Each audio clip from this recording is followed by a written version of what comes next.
Սպերջենի աստվածաշնչյան ընթերցանություն ամեն երեկո, հունիսի 23, սպասելով որդեգրությանը, Հռովմայացիս 8-րդ գլուխ 23-րդ խոսք։ Նույնիսկ այս աշխարհում սրբերն Աստծո զավակներն են, սակայն մարդիկ դա չեն տեսնում եւ չեն հասկանում, մինչեւ որոշ բարոյական հատկանիշներ չեն նկատում նրանց մեջ։ Որդեգրությունն ակնհայտորեն դրսևորված չէ, երեխաները բացահայտ հայտարարված չեն։ Հռովմայացիների մոտ մարդը կարող էր երեխա որդեգրել եւ երկար ժամանակ գաղտնի պահել դա։ Սակայն կար նաեւ երկրորդը, հրապարակային որդեգրությունը, երբ երեխային բերում եւ կանգնեցնում էին նշանակված իշխանությունների առջև, այնուհետև նրա հին հանդերձները հանում էին եւ հայրը, որը որդեգրել էր այդ երեխային, նրա նոր կարգավիճակին համապատասխան հագուստներ էր տալիս նրան։ Սիրելիներ, հիմա Աստծո որդիներ եք, եւ տակավին հայտնի չէ, թե ինչ պիտի լինենք։ Առաջին Հովհաննես 3-րդ գլուխ 2-րդ խոսք։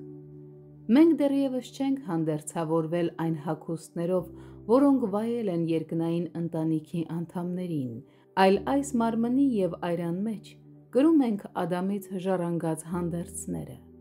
Բայց գիտենք, թե երբ նա, որ շատ եղբայրների մեջ անդրանիկն է, հայտնվի, նրա նման կլինենք, որովհետև կտեսնենք նրան ինչպես որ է։ Հռովմայացիս 8-րդ գլուխ 29-րդ խոսք եւ առաջին Հովհաննես 3-րդ գլուխ 2-րդ խոսք։ Կարող եք պատկերացնել, թե ինչպես է հասարակության ամենաստորին խավերից վերցված եւ հռովմայական սենատորի կողմից որդեգրված երեխան ասում ինքն իրեն. ես փափագով սպասում եմ այն օրվան,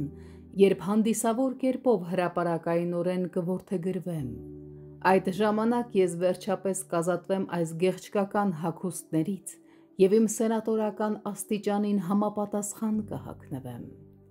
Երջանիկ լինելով իր ստացածով, նա հառաչում է մինչև լիարժեքորեն ընդունի այն, ինչ իրեն խոստացվել է։ Ճիշտ նույնպես էլ մեր դեպքում է։ Մենք սպասում ենք մինչև կհագնենք մեր պատշաճ հանդերձները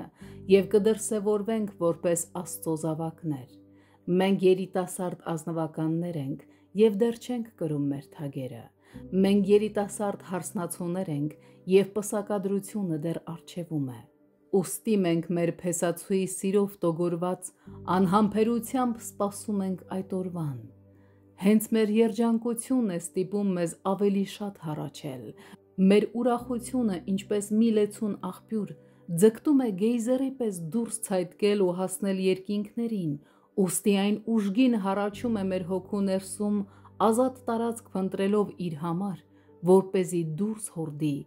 եւ իրեն հայտնի մարդկանց։